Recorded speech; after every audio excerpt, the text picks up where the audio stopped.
Welcome back to this week's episode of Nurses Uncorked. Before we jump into this week's podcast, which I have been looking forward to for a very long time, we need to give a shout out to our two newest patrons, Michelle and Aaron. Welcome to the patron community. We also chose our three giveaway winners last week, so those packages will be on the way shortly to the three giveaway winners. And I have to give a special thank you to Haley A. I don't want to say her last name, but we have a couple Haleys. Haley, thank you so much for becoming, not only you've been a patron for a long time, but you have upgraded to become a Vineyard member, our first Vineyard member. So that, woo! Our first Vineyard. Thank you. That's the highest level of patron for those that don't know. You guys may see Haley on an upcoming podcast. If you're interested in becoming a patron, there's a link in the description of the podcast. And we want to give a reminder. It helps the podcast if you rate us, give us some stars, likes, comments, follow the podcast, all that good stuff. It helps promote Nurses Uncorked. Let's get into this week's episode. I'm Nurse Jessica Seitz, along with Nurse Erica. We're Nurses Uncorked, the podcast that takes nursing facts with nursing comedy and makes a little cocktail out of it.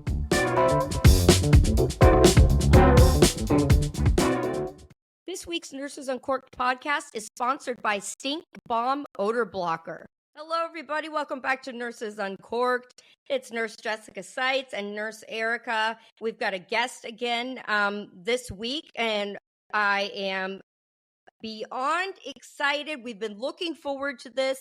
I have hunted down this woman like, I don't even know what, like some animal in a jungle. I don't know.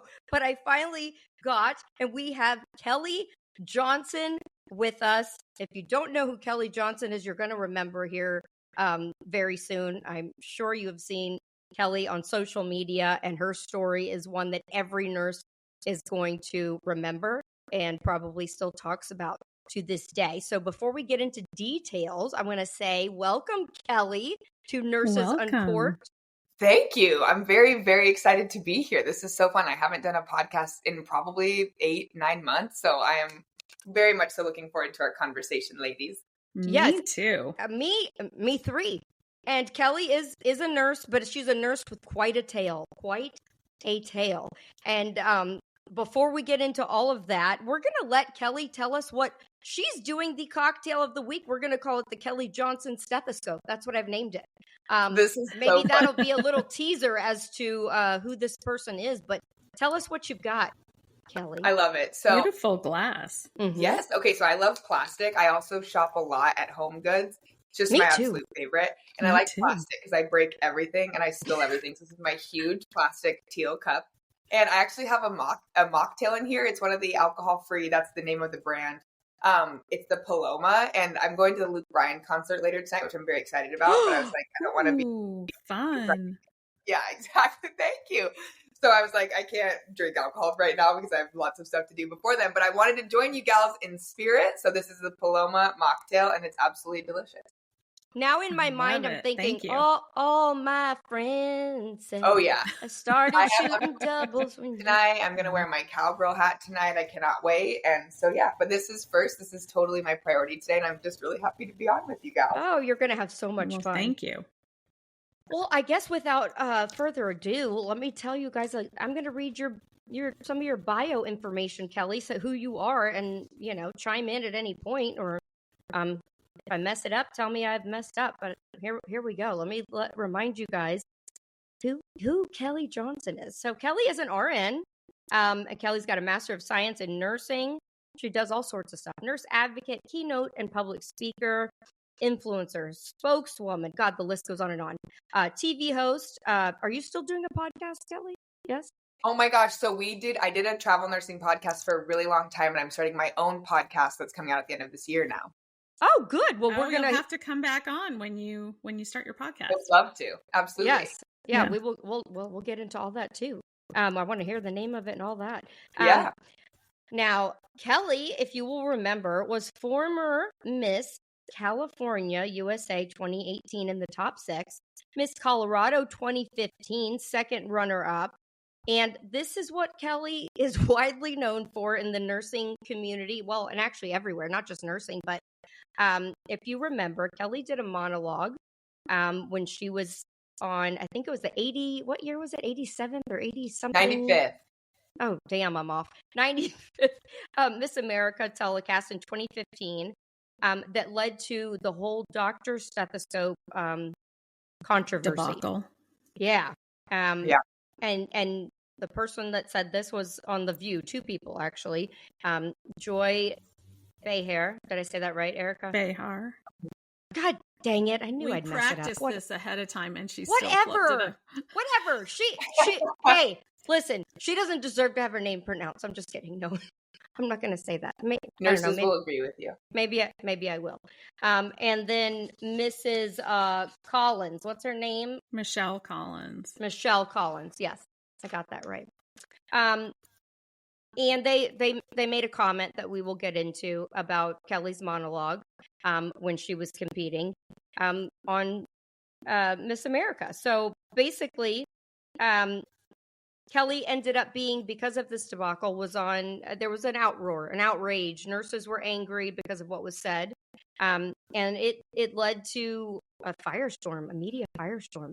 Kelley ended up on all sorts of TV shows. Ellen DeGeneres. Ellen was huge back then. Dr. Oz, all sorts of radio shows, all tons of stuff. Media Kelley has tour, media blitz. Oh, after yeah, that happened. Yeah. I remember the main thing that sticks out in my mind is the Show Me Your Stethoscope group on Facebook, because that I was a huge Facebook girly back. I mean, I still am actually. And yeah, that this was the firestorm of what catapulted all of that. Currently, Kelley works out of San Diego and is the chief nurse advocate for Wanderly, a travel nurse technology company. Yep. What am I missing, Kelley? Nothing. That was great. That was fantastic. Thank you so much. It's so funny to hear my bio, especially including the Show Me Your Stethoscope stuff and the View and everything 10 years later. I mean, it's just, and it feels, I am not kidding when I say this, it feels like yesterday. Like, I remember exactly what I was feeling, what happened, what it smelled like, what I was wearing. It's just crazy. And then all of this time has gone by and people still care. And I am so grateful. So thank you. Yeah. Absolutely. Well, welcome. I have to fangirl for a moment. I don't know if you're aware of this, but we recently did a couple episodes. Jessica and I were a guest on another podcast, and then we did our anniversary episode. And one of the questions asked of us was, who's on your short list, your dream list of guests that you want on the Nurses Uncorked podcast? And you were one of them on my list for me. And I had reached out to you several times on social media, but I know you have huge followings. I'm glad Jessica finally got in touch with you. But yes, this is one of my dream guests. So I'm really excited for this episode. That means a lot to me, Erica. Thank you so much for saying that. And thank you guys for trying. It is so hard for me because when I'm not following someone back, the messages go into filtered messages and go so fast. And I'm like, I wish there was a way to flag the kind of creepy people that say really creepy things and people I would love to have conversations with and hear from. So I am so sorry I didn't see those messages, but that really means a lot to me. Thank you for saying that. Well, and Jessica and I, as you know, are wearing stethoscopes and scrubs in honor of you today. So we're just nerding out a little bit. Don't mind us. No, I love this so much. And it's so funny how many times people wore scrubs and stethoscopes and crowns and sashes and all these things during I love that. After Miss America that year. That's why I told Erica, I said, we have to wear a stethoscope. She's like, are you sure? I'm like, oh, yes. I said, she will appreciate it. I know she will. I really do appreciate it. I also love it. I think I'm just still a little bit in shock that people just still to this day care so much. And I have to remind myself and remember that whole moment was never about me. No one cares that Kelley Johnson did that. It was always about nursing and the profession. And that's why I love it's both.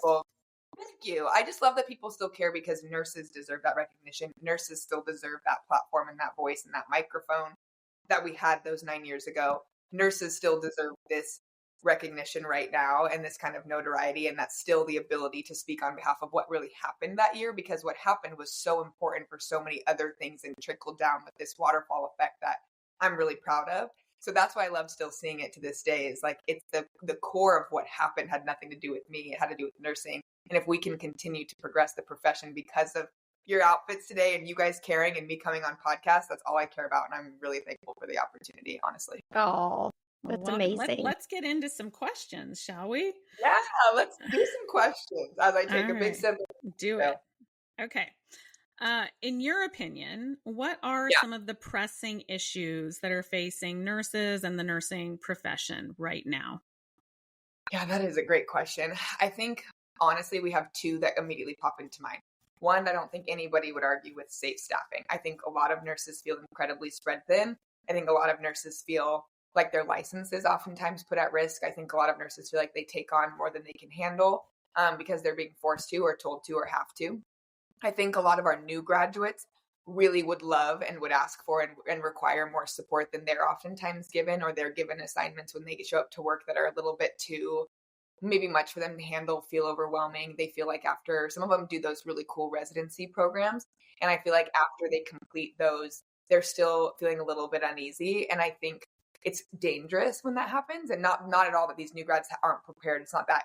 It's dangerous when they don't feel like they're ready and they feel overwhelmed, because I would love them to just have that support that they require and that they're asking for. So I think safe staffing just in general has been a huge issue. Obviously through COVID, that was a ginormous issue. And then I think additionally, the second largest one that I see is nurses are leaving our profession in troves. Nurses are leaving from burnout and just being sick of it, for low pay, going to do entrepreneurship, other content creators. There's so many different avenues now for nurses to go through to make money and be happier and be treated better. They're choosing those avenues. And so I think we have a lot of work to do if we want to keep fantastic nurses at the bedside. And I think that those are the two top reasons why they're leaving. Absolutely. I agree with you 100%. Yes. And I think there's other issues in nursing, right, that we could probably go unit by unit and discuss. But I think if we're able to address those two first, and especially at the legislative level, we're gonna finally make some headway. But that will take big show ups and big people coming in and huge voices and influential voices to make those changes. Absolutely. What do you recall when you were doing bedside, when you were a bedside nurse? What was one of the most challenging things at that time, at that moment in time? Is it the same stuff? Is it staffing? Is it, or did you deal with different obstacles? Yeah, I love that you asked this question, and it really teased me up to talk about what we kind of came on here to talk about, but it really is the truth. For me, my biggest frustration through nursing school and through my very first year of nursing was consistently being called just a nurse. And I think, and it's not because I needed some sort of accolade or recognition in that sense. Why that bothered me so much was that, first of all, I knew how much I knew. I knew how smart I was, and I knew what the role of a nurse does in the hospital and how important we are. I also felt like the only thing that could breed is people, one, thinking that they're not important or vital, and then two, us feeling like we can't make autonomous decisions and really use our critical thinking skills to help our patients. And both of those things really worried me. And so through my entire first year, I remember feeling like, why does everybody keep saying this to us? Why am I just the nursing student? Now, why am I just the nurse? Why are my really incredible ICU nurses that I just watched 100% save like 4 people's lives last week? Why are they just anything? And I know that that's kind of what we came here to talk about today, but it really makes me feel passionate. And I feel really strongly about this, of like, that only breeds nurses that feel like they're less than and feel like they're ill-equipped to do the jobs that we are absolutely trained to do. Nurses are absolutely essential to safe and effective patient care. And the fact that they're never adjust before nursing, at least when I was back in the profession in my early days, when I went to Miss America, especially, that was ever put in their minds. It created an environment where nurses had to be humble before they could really be good. And that really bothered me. I felt like, of course, nursing is a very humble profession. I think we've won like awards for that and all these things. But I felt like there is a certain amount of swagger, if you will, for lack of a better word, that I want nurses to always have, to remember that they are absolutely capable of making decisions. They're absolutely capable of catching life-saving, whether that be life-saving analytics or life-saving metrics, right, or life-saving labs or life-saving, if your patient has some sort of physical presentation that they're catching, whatever it might be. we are absolutely ready to step in that role, and we're good enough to do that. And we are the ones that do that to save those lives. And so for me, I felt so strongly that that was like one of the biggest things that bothered me in my first year, was that we just weren't necessarily taken super seriously. We were called things and told things about ourselves that I think made us less confident. And I think we weren't invited to tables to have really high level conversations with decision makers that would affect policy and procedure in the future to keep ourselves safe and our patient quality care even higher. And that really bothered me. And I'm not even sure how much better it's gotten, honestly. I think what happened with me sparked conversations, but I think we still have a lot of work to do. Did some of those struggles early in your career lead to you going back to school for an advanced degree? Are you an NP now? Did I read that correctly? So I have my master's of science in nursing, and okay. I think what led me going back to school, if I'm being completely honest, was that one, I wanted higher education, but I wasn't exactly quite sure what I wanted it to be in. And so family made the most sense for me going into the FNP program, because I could kind of take care of everybody. But looking back now, even that, I graduated in 2020, so about 4 years now. I feel like I could have made different decisions with really what I wanted to specialize in and what I wanted to do. But for me, it was so important to be the most competent nurse I could possibly be. And for me, that was getting more education. Looking back, I don't think it was necessary at all to be an incredibly competent nurse getting my master's in nursing.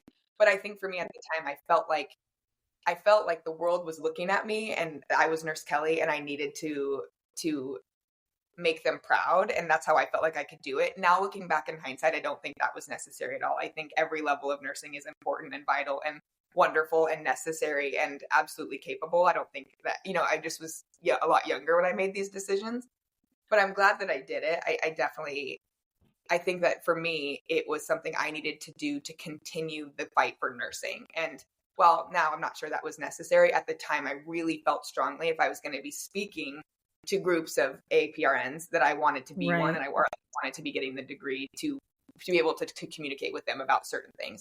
I also felt so strongly when I would go and do, like, I would speak at the Capitol building, or we would lobby, I'd be with this big groups of nurses. I wanted to understand all of the areas of nursing. I wanted to make sure that I wasn't just speaking out of turn. And so that felt really important to me. But I will say now, looking back, I'm not sure that it was necessary. I think what I learned was a lot more clinical than it was ever really anything to do with what nurses do in our day-to-day when it comes to fighting for things at the legislative level. But to me, it felt like I needed to do it. And I have no regrets. It's just funny how life works sometimes, I guess. It is. Yeah. Oh, absolutely.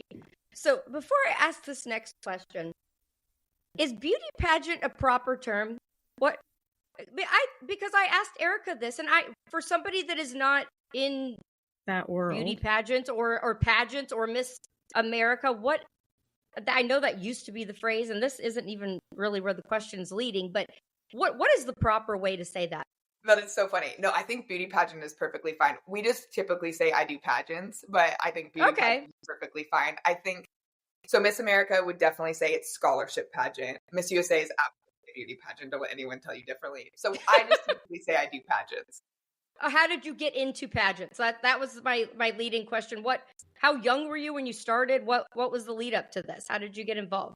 Yeah, I love this question because this is my personal opinion, and I respect what anyone else chooses. My personal opinion is that I don't want to see kiddos in kiddie pageants. I think it creates insecurities that were never there before.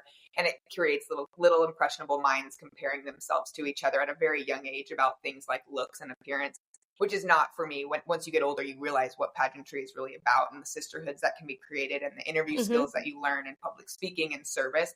So you learn that it's not about you versus another girl. It's about you really against yourself and kind of why you want the job and what you're going to do with the crown. But so my first pageant was in Iowa, and it's funny, I was there for nursing school, and I got an email flyer, I think, or saw a flyer about Miss Colorado. And it was really enticing for me because every single competitor gets scholarship money. And I was on the ramen diet and the ramen budget, and I of course, starving student. Yes, and I had all this debt from nursing school, and I just thought, okay, if I can go home, I can compete in a pageant.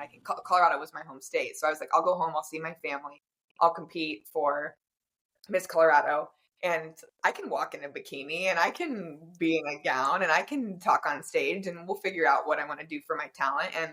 But I can earn some of the scholarship money to help me get on my feet before I, take my first position in the CTSICU.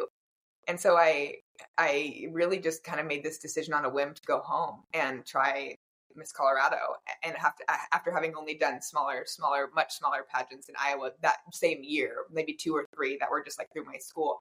Miss Colorado was my first big Miss America pageant. And yeah, it was wild that I won. That's for sure.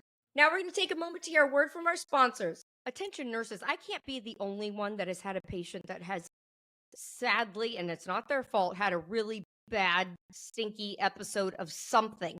And you know that you need to get rid of that smell, but you feel bad embarrassing them and spraying stuff in the room. Has that ever happened to you, Erica? Yeah, and sometimes you can't spray air fresheners, like in respiratory patients' room, that can trigger them. So you can't always do that. And plus, it's embarrassing if the patients see you doing that and they're self-conscious. But there is a great product called Stink Bomb Odor Blocker, and you can keep it in your pocket. It's the size of a lip balm, and you just put a little bit under your nose. Yeah, tons of scents, tons of options. That I love this idea of having your own little lanyard clip. Nobody knows what it is, and the best part, like Erica was saying, it literally looks like chapstick or lip balm, and you just dabble it, put it on, you're good to go. All tons under of your nose. Scents. Yeah, I love it. Check it out. The link is in the description of the podcast, and they're offering 15% off by using code Uncorked15. Okay, we're back with Nurse Kelley. Let's get into the next question. Yeah, you mentioned your talent. It's a bit of a non-traditional talent. Yeah. Can you tell us how you ended up choosing that particular talent? Yeah, absolutely. So when I was driving home from Iowa to Colorado, I remember talking to my mom multiple times about the talent portion, right? So I played sports my entire life, and so it made no sense for me. I didn't have a stage talent. I was really wondering what I was going to do. And I thought, okay, well, maybe I could try to sing a song, but I can't sing. And then I was like, okay, what about dancing or piano? But I broke my hand playing volleyball in such a way that I couldn't play the piano. And then in my senior year, and pageant was a month and a half after my senior year ended. So it was kind of all combined. And then I was like, okay, maybe I could do a dance, but no, I'm 6'2". It's just not, that's not a thing that works for me.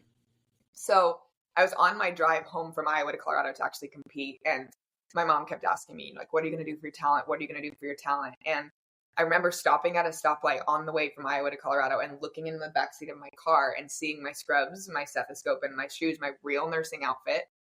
And then I kind of always written poetry growing up, just very, no poetry book or anything published or anything, but I just liked to write. And so I thought to myself, what if I wrote about nursing? And then I started thinking, what do I care about enough to make this a talent? What do I care about enough to make people feel something? Because if you're going to write a monologue, which is what it was named later on with, I just thought it was my speech, to be honest.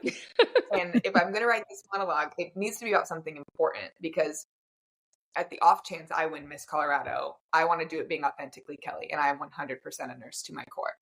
So I was like, I can't just write about nursing. It needs to be about something that really matters to nurses, and that I can maybe make a difference, or at least make people feel something about nursing that I've felt before, and we could maybe have some involvement. But if you don't evoke emotion to your crowd, no one's going to care.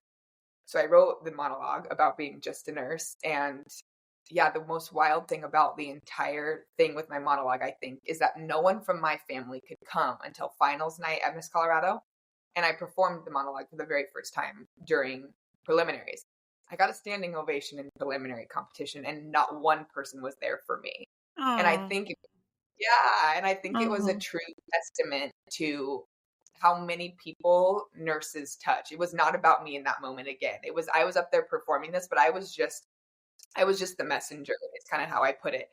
Yes, I wrote the monologue, and I love that I wrote it. I'm proud of myself for writing it. But what happened in that moment was that everybody recognized that you either know a nurse, are a nurse, have a nurse in your family, or have needed a nurse at some point. And so the monologue wasn't me performing this beautiful, perfect Miss America talent. It was talking about something that really matters to a lot of people, and a lot of people in that moment cared. And a lot of people in that moment recognized that it's not okay to call someone just a nurse, that we aren't just nurses, and that this really matters because we have all needed a nurse. And when we do that, we belittle our education and we belittle our passion for our patients. And that bothered me. And in that moment, it bothered the rest of the audience as well, enough for them to stand up and thank us for what we do. And that was kind of the first moment that I thought, oh shit, I might win this thing because no one from my family is here and everyone is standing up and clapping, including the judges. So yeah, it was crazy. It was that was the turning point, I think, in my entire life, was that moment.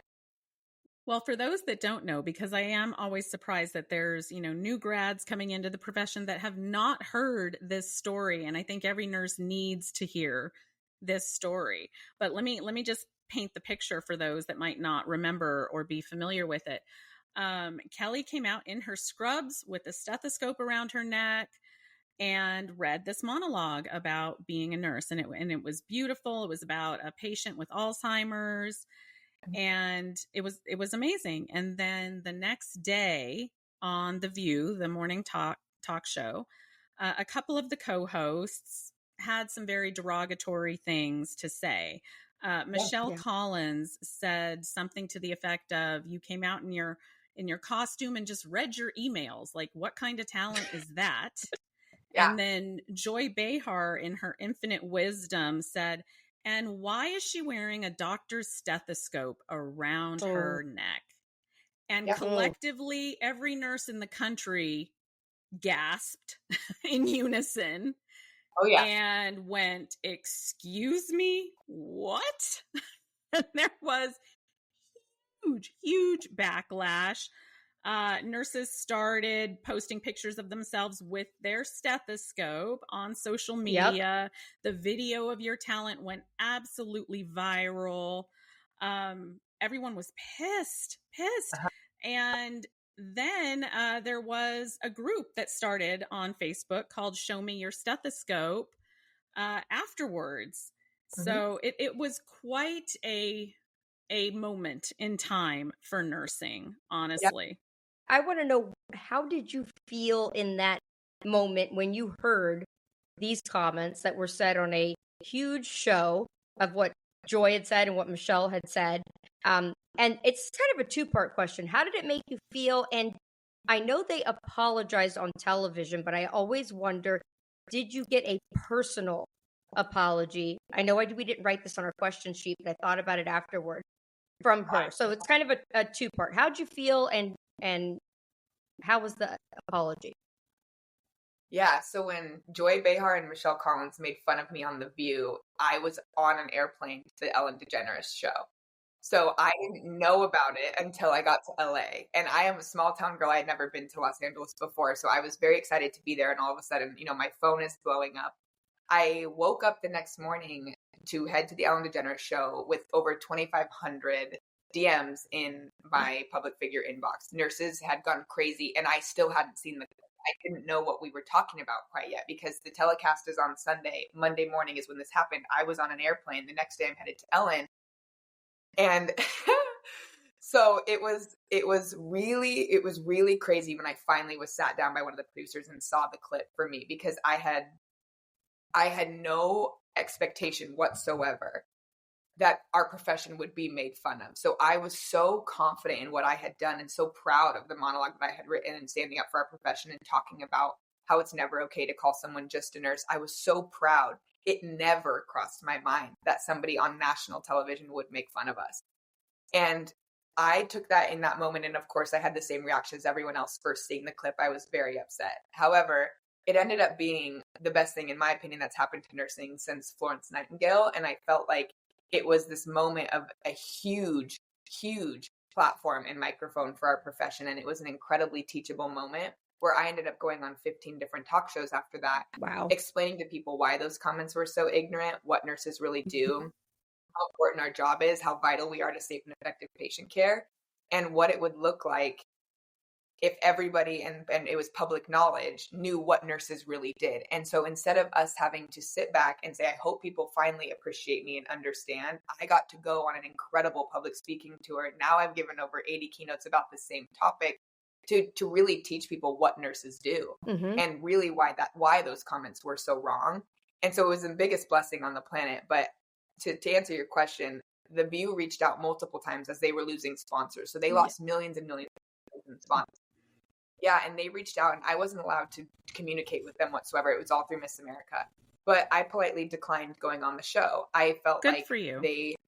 thank you. Yeah, I felt like they had made their bed. They needed to lay in it. Wasn't interested in money. And I felt like I've also seen the show, and I really didn't believe that they would give me an opportunity to defend myself or even to explain about those comments. From what I had seen, it felt like they would be bullies and really they'd speak over me and interrupt me, and you were fine with it. You knew what we meant. We didn't mean that. Like, you're okay with us, right? These sponsors shouldn't be pulling kind of conversation. At the time, they were really, really like that on the show. I think they've gotten a little bit better from various clips I've seen on social media now. But at the time, it was any guest that came on that differed in opinion from them, they really attacked. And I didn't feel like I would have gotten the opportunity to defend or explain what nursing is and about those comments and why we were all so upset without making myself look silly. And I also didn't want, in any capacity, to give them any more time about this conversation. I felt like my time was better used going out in the public and combating it that way. And so I felt really strongly about that. But it was funny because that same year, the girl that won Miss America did end up going on The View instead of me. And I've never seen that clip actually in today. I have no idea what was said or what was talked about, but I think they were so hell-bent on getting someone from Miss America to come on that I think it was probably a better choice than it was me, because I feel very strongly, we'll just put it that way. But yeah, I just felt like it wasn't going to be a service to nursing, and I was going to spend the next year of my life serving our profession. It really felt like an attack on nurses everywhere, not just on you personally. I mean, the audacity of saying that, nurses don't have their own stethoscopes, that we don't use stethoscopes, when the reality is we use them probably more frequently than most physicians, right? But I have to tell you that one of my pet peeves with nurses, and this is just a generalization, is that they tend to not stick together, in solidarity on issues, right? We can be very apathetic by nature. A lot of it is fear of retaliation. And there are only a few moments in time that come to my mind in which nurses put all that aside and collectively stood together and said, absolutely not, or we are going to fight for this, or we are outraged all together in unison. And, it's like the Redonda-Vaught, trial, criminally charging nurses, and Alex Wubbles, the ED nurse in Utah that was arrested for, not giving for not drawing her patient's blood against policy without consent. Maureen Walsh, was she a senator? The politician that said, nurses just play cards all day. And you, Kelley, it's really just one of the few times where nurses collectively stood together. And so it really is an important story, and I wish that nurses would harness that feeling more. Yeah, I agree. I totally agree with you. And thank you for saying that. That means a lot to me. And I feel like all the stories that you mentioned had come after me. So when I made the comment earlier that was, I felt like, the biggest microphone we had since Florence Nightingale, I did feel that way. And I don't take responsibility for the way that the next, few events happened, because what I think happened was my monologue and what happened kickstarted this time where nurses said enough. And I think from every time these events happened, and with the rise of social media where we had more access to see things like this happening, more nurses went in on saying enough. And we had finally found, I think, that power in our voices. We had taken our voices back. So when those events happened, we had permission to do that and to stand together and to speak up on it. And we weren't afraid any longer. And I think it's so important. And especially in every single instance that you just said, of course, I knew about all of them when they happened. Of course, I stood with the nurses, and it just is, it's really wonderful to see those things happening. But I also hope we close the loop and truly inspire and enact change for our nurses. It can't be enough to just say we came together and we're so proud of our profession, but I would really love to see all of that truly inspire and influence change in policy and procedure and legislation, so that we can actually prevent it from happening again, and not just have it be a moment in time, but something that changed the future. Speaking of, so Facebook, the group Show Me Your Stethoscope became a huge group because people were outraged. It's still one of the largest nursing Facebook groups that is out there. They still have, I mean, hundreds of thousands of members, and it's and that, what happened with you was a catapult for developing this group. Do you have any part in that, or was that just something that was developed because of the story? What is your association with the group, if any? I have no idea. It's just no, I did not. I didn't create it. I wasn't a part of the group. I mean, I think I know that I had inspired the movement, but I had no, not really. I think I was made an admin of it at one point, but I never really interacted in it, and not for any reason other than I was just so insanely busy. I mean, it took off like the 2 days after The View made those comments is when that group took off. And I was on a public speaking tour that just truly never ended. I was on an airplane that year as Miss Colorado every 48 hours, if not even sooner. Oh my gosh. Wow. I was thankful for the group. I was glad that they came together. I'm glad it gave nurses a platform to meet and to talk about it all, right? Like we all wanted to get together and have this conversation, and that provided a platform for it. But I wasn't a part of it. But what I did get to see, and this still makes me like almost emotional when I talk about it because it was just so cool, was I was sent, I mean, hundreds, and I'm not exaggerating, hundreds of photos of nurses on their own unit coming together with maybe like their physician in the middle of them or one of their physicians with all of their stethoscopes around the physician's neck and all of the nurses with like I remember those. Or paper sashes and little homemade crowns. They were all coming together. And I know firsthand that not everybody on the unit, not all nurses get along. Like I've seen it with my own eyes. There's some cattiness, some things that happen. And in this moment, all of that was thrown away. All people cared about was nursing, our profession, and protecting it and speaking out against what had been said about us. And it was so amazing to see. I'm not kidding. Hundreds of those photos come in. And then a month later, not even, I had over 500 pictures sent to me of people who dressed as Nurse Kelley for Halloween. And I love it. How fun is that? And it's not to brag about Nurse Kelley being a Halloween costume. It really isn't. What I loved so much about people dressing as me for Halloween was the fact that when you see a little girl, little boy, or an adult or teenager, whoever, walking around on Halloween night in scrubs, everybody says, "Oh, are you a doctor?" And of course, doctors wear scrubs. You're right. You're right. But that is usually the conversation. And instead it was, "No, I'm Nurse Kelley." And again, not to give myself the notoriety or boast that I became a Halloween costume. For me, it was so much bigger than that. It started a conversation at every single home that said, "Go watch Nurse Kelley's monologue," or "No, I'm Nurse Kelley." Well, who is that? Well, go Google her monologue. It talks about It's Not Okay to Call Just a Nurse. And hopefully we were inspiring conversations in every single household that not only do nurses wear scrubs, and if you're wearing scrubs, maybe you're a nurse on Halloween, which is what we actually wear, which covers up the boobies and the fishnet and the stilettos, because we all know the real that's out there. That's incredibly dangerous and absolutely incites horizontal and sexual violence. So I don't like that costume at all. Thank you. Yep. Yes. But we're having these conversations now when these people are showing up at houses or going to parties or whatever it might be. That's not only is this what nurses really wear, which is really important, especially since we have over 300,000 men in nursing, but also what did Nurse Kelley talk about? Maybe if I go listen to the monologue, maybe that person will thank a nurse. Maybe they'll realize what we really do. Maybe they'll do some of their own research. By the end of the day, I highly doubt anyone that saw that costume and had a conversation about what it meant will ever call someone just a nurse again. And that is all that I ever cared about. And that is why that made me so excited. That's right. But I loved that Dr. Oz told you, just like we all know, half the time we don't even have our stethoscope. Exactly. Oh yeah. I've handed my stethoscope to a physician 100 times. Yeah. Every nurse has. I remember those pictures that you're describing vividly. And I remember posting on social media. It was really such a moment in time for the nursing profession. It was so impactful. And there's another picture or video that I also think is just the dichotomy. It's so funny. And it's where you are seated at Miss America with all the other contestants, and they're all in their gowns and their heels. So cool. And you're sitting there in your scrubs and your stethoscope, and then they call you up. And it was so funny. I love it. I love the dichotomy of that. I have another story for you. I think they cut away pretty quickly.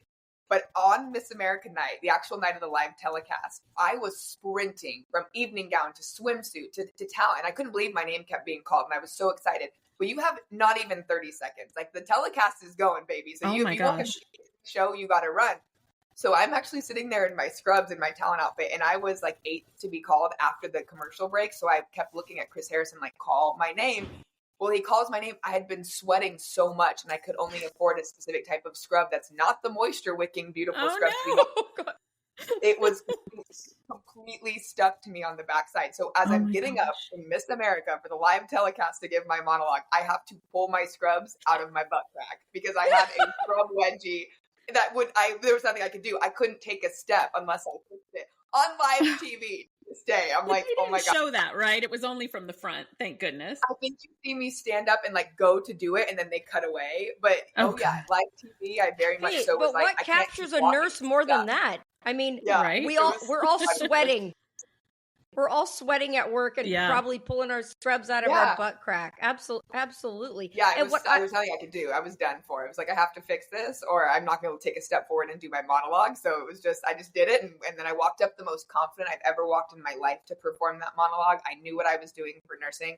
I knew exactly how I wanted to say it. I was prepared. I was ready. And I couldn't wait for the world to hear it.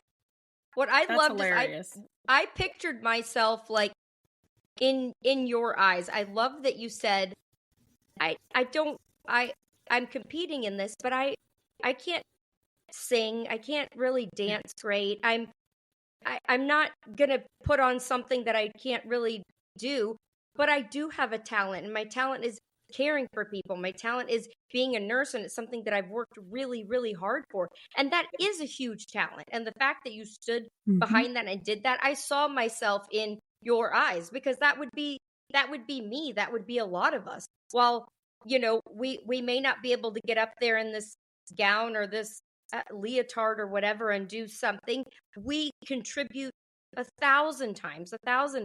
And I really commend you for that and for doing that, because that is it is a talent. It's a talent that all nurses have. So thank you for saying that. When I was choosing my talent for Miss America, I remember multiple people telling me that a monologue would never win Miss America. And I thought, that's okay. My goal isn't to win Miss America. My goal is to show up to Miss America as Kelley, and authentically, I'm a nurse, and that's really important to me. And I also knew that by doing the monologue, hopefully other people, even if one other nurse was like, okay, I'm not just a nurse either. I'm not just a nurse. I'm a nurse. And this is my talent. This is my superpower.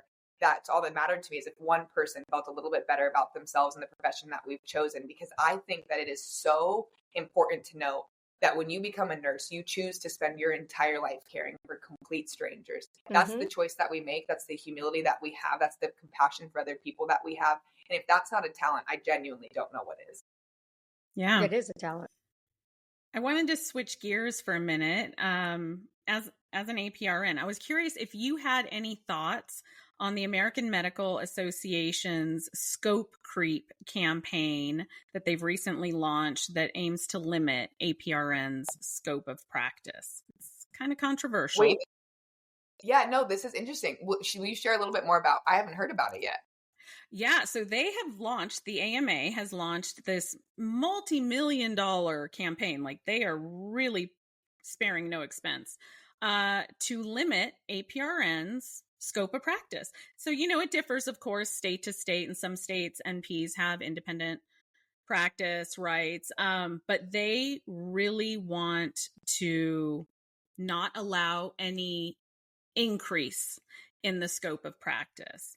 And they're calling it a scope creep. And there are those that think that, it's maybe just financially motivated, that they, want the lion's share, I guess, for lack of a better term. But the problem with that is there really aren't enough providers to go around physician-wise, right? There are a lot of underserved communities where their only option are NPs, Yeah.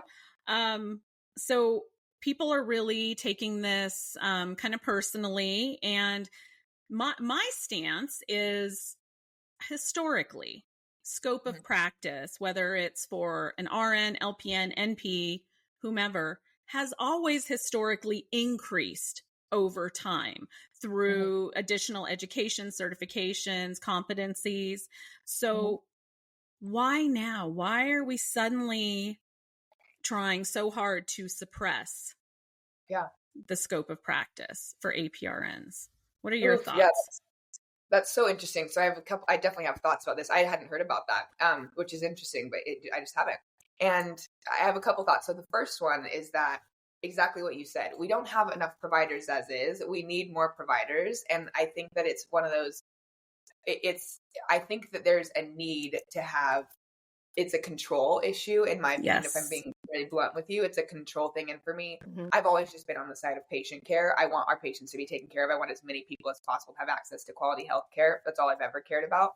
So for me, that's, I think, where this is stemming from. And you're exactly right when you say we need more people. We shouldn't be lessening the amount of people that can provide quality patient care to people. That being twofold, my senior project in my APRN, my master's program, was on, which this might really surprise you, and they actually still use it to this day. The doctor of nursing that I was under and I've had to present this to, still uses my project to this day, because everyone did something clinical, and I said, I can still make this clinical, but I want to do it on physician bullying NPs. And that was something that was really touchy, because I will be the first to stand up and say we need physicians. Physicians are fantastic. There are a million I've worked with who are absolutely wonderful. I wanted to talk about the select few that I had witnessed in person, 100% bullying NPs. And I had proof of it. And I was able to do a whole research project on it. I was able to find other proof and sources of other people who had experienced it. I had seen it with my own eyes. And that, of course, you know me, I'm squeaky wheel. I was bothered by that. I had to talk about it. I had to get to the bottom of some of that. And while I was doing that project, the amount of people who did have that animosity towards NPs, and the amount of work or the way that they were associated with that specific organization you just mentioned in trying to limit our scope at the time. And it was 2020. So 4 years ago at the time, that was still an issue at that point too. So it's just disheartening for me, because through that project, I learned and researched and had evidence to prove that our patient outcomes were the same as our physician peers, if not better. And that was the truth. And that was the facts that I found. And so as long as patient outcomes are first priority and are still incredibly safe and are fantastic, and our patients have great outcomes and are being treated really well, the ways that I worked, as at least in my clinicals, was I took an incredible history. I felt like I was really attentive to my patients. I had that really good foundation of caring nursing. And I felt like that was really important, and my patients really appreciated it. So it really is just, it saddens me, because not only are we competent and we can prove that our outcomes are the same, if not better, than our counterparts, it also takes away an experience that I feel like an NP has that is unique. And it's that foundation of nursing that we all have that's extra caring and it's just different. I think physicians care as well. That's not at all what I'm saying. I just think that foundational nursing experience that you have getting your bachelor's in nursing, we took a course literally called caring, and the way that our bedside manner is just different, in my opinion. And I think it's an asset added to a value asset to a physician-led team. I don't think it should be something that's constantly minimized or that we feel like needs to be controlled by another body. It's upsetting. It is. I agree with you. And people are very passionate about it on both sides. You know, it's remains to be seen. We'll see what the outcome is of that. Yeah, I'm curious too. Like right now, I'm like, now I got to go look at this because I'm involved. I have to get involved. You know, Yeah. It's like that's who I am. Yeah, that bugs me. Yeah, it's just disappointing.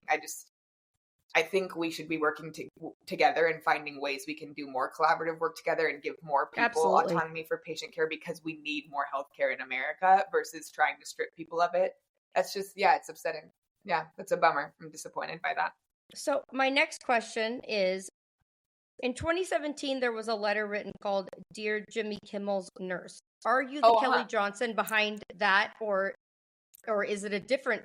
I mean, we did our research. Actually, Erica did. I can't lie. That Erica is so funny. I love that you guys brought that up. So I would like to hear about that. I'd like you to tell that story if you are the Kelley Johnson behind that, because we don't know. We just did the research, and Erica and I were talking, and I know the story. 95% sure that it's her. No. I had, oh my gosh, that was 7, 8 years ago now. That is so funny. I did write that, and I wrote it in, and I'll be completely honest, the way that I wrote it was, the title was a little bit clickbaity, because I wanted people to say, how I wrote it was, I wrote about the situation, but the title was basically like, what she did was not amazing. Now let me explain. So obviously she completely saved his son's life, right? So we all know that's true. Now, why I wrote that was because I felt like it was another opportunity, a really teachable moment for people, especially for the public. And what I mean by that is what she did. Of course, she saved his life. Of course, it was magnificent. Of course, she's a lifesaver. And of course, she's incredibly intelligent. None of that I was arguing with. What I wanted people to know is that this was not some anomaly. She was not some surprise that just came out of nowhere. She was not a nurse that was just out of left field. I can't believe this nurse caught this huge life-saving moment. That's what really bothered me, was that the narrative that was going around was this was some sort of shock that a nurse could do this. And I think that nurse would agree with me in saying, that is what we do. And it was so important to me for the public to understand that, well, of course she deserves every single accolade and piece of recognition we could possibly give her. She saved his son's life. Absolutely. But that's Tuesday. It's nothing special.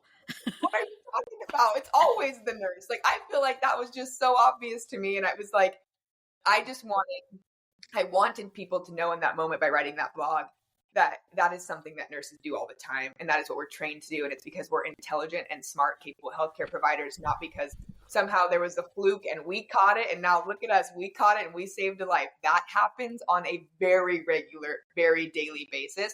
And I wanted the general public to absorb that that's what nurses do. That is what nurses do. We save lives. And it's not handing the doctor a coffee or a pen. And so for me, it was a really cool moment where I could twist the story in this way of, yes, absolutely, hell yeah, that nurse rocks, but also all nurses rock, and hell yeah to all nurses. This is I totally normal, get people. that. Get it through your brain. This is what nurses do, and you should be thanking and grateful for your nurses all the time, because they all do this, and they're all capable of doing this. And that's what the expectation, to be honest, is that we catch these things because we're trained and qualified and know how to catch them, you know? Well, when Erica and I talked about it, Erica said it read like, well, the nurse recognized that her son was blue. And Erica's like, well, I hope so. Yes, thank you. So I told as a nurse, job. As a nurse, we get it. Like, yeah, I mean, if not, something's wrong with her. But I totally understand. Right. That was my only point. And I think that nurse would appreciate my take on it, simply because it shines a light that this is the expectation of nursing, because we are that brilliant and equipped and trained and know how to do this. And that's why that is expected of us, is to catch errors like that, or to catch, changes in physical appearance and changes in vitals and whatever it might be. We're trained to do that. That's what we're supposed to be doing. And we do it, and we save lives all the time because we know how to do it. And that's the point I was trying to make. We know what you meant. Loved we know your take on that. I really did. That was a really a good way of pointing out the positives of nursing. Thank you. Erica, do we have an enema to give away this week? Is anybody worthy of the mighty, mighty crown of the enema? Yes. And in fact, it is the mighty ANA, the American Nurses Association.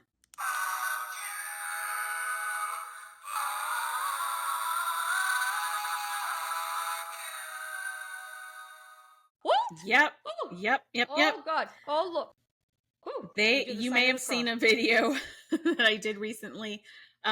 Once every 10 years, the ANA revises their code of ethics for nurses. And so they are doing that right now, and they'll work on it for like a year. And they just put out the proposed revised code of ethics. And then there's a little bit of time where you can have public comment and weigh in on it before they finalize it. And so I felt like they really tried to slip this in under the rug. No one, I hear about everything in nursing. I didn't even hear about this until the last minute. So I feel like this was really kept maybe purposely on the down low. Okay. I want to say a lot of the code of ethics are really good, actually. But there were a couple problematic parts, especially one where it says, if there is going to be a strike because there's no other option, the nurse organizers need to ensure that the systems are in place to arrange for safe patient care, essentially putting all of the responsibility on the nurses and the union, when we all know that is not our job. That's not the union's job. That is 100% the organization's job to ensure staffing. And that's why they're given a 10-day strike notice and all of that. I never saw them use the term nurse organizers anywhere else throughout the entire document. It was just there. So to me, something is not kosher there. And I think they did get a lot of attention from what I understand after I posted that video. And so it will be interesting to see if it makes it into the finalized code of ethics. But the fact that that was slipped in there at the last minute like that, yeah, I hate to say it. I don't hate to say it, actually. This week's Enema Award goes to the American Nurses Association. We're sorry, but we'll have you back anytime.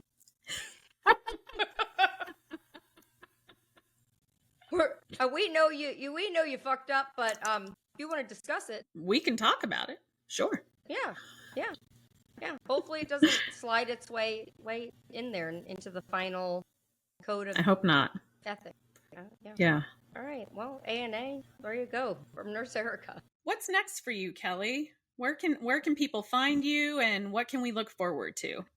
Oh my gosh, thanks, gals. Okay, so I do have a podcast coming out at the end of this year. You asked me to share a little bit about it, and the name, it's so funny. I've gone back and forth on a million different names. I really don't know what it will be yet, but I will absolutely share it with you guys when I know. Yeah. But what I do know is that I feel like I have a lot to say, and I love being Nurse Kelley. Please don't get me wrong. But for a long time of my life, I've been in that box, and I'm okay with that. I've had no complaints. I don't want to sound ungrateful whatsoever. But I think this next podcast that I'm going to come out with, I'm going to open up to a lot more topics. And for me, I think that will just kind of heal and serve a lot of pieces of me that I love outside of nursing. And it doesn't change my love for nursing, but it's going to give me an opportunity to talk about a few other things I'm also really passionate about in addition to healthcare. And so I'm really looking forward to that. But I don't know, you guys, honestly, I live in San Diego. I play beach volleyball all the time. I have my dog, Winnie.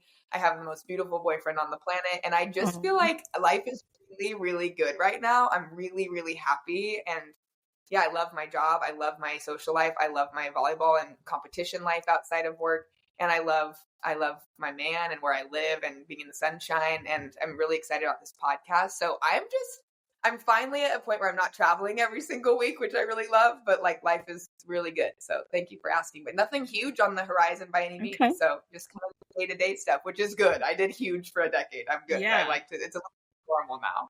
You will love podcasting because it gives you the ability to really speak what you're saying, and you have a lot of time to do it. Like it's not such like social media, it's such short little bits of time, like you can post something on Instagram, which I think is it Real Nurse Kelley or? Yeah, my Instagram is Real Nurse Kelley. So my TikTok is Hey It's Kelley, which that's a whole nother conversation we can have another time. But my website that's coming out that will support the podcast and support my new blog will be heyitskelly.com, and it's with an EY. But it's Instagram and TikTok are for sure the best ways to find me. Awesome. And you're going to love it. I know it. And if you ever need guests, Erica and I would love. Oh, you guys are absolutely. We would love, or if you just need advice on a podcast, hey, we're here for you. Yeah, thank you. I really appreciate that. Being new is intimidating. It's very daunting. So I really appreciate that. Thank you. No, anytime. You are so sweet and amazing. Thank you for coming on here. Oh, my pleasure. Thank you. Thank you for being a voice for nurses everywhere and still continuing to do that. It means a lot to all of us. My pleasure. And to the nurses out there, remember, you're never just a nurse.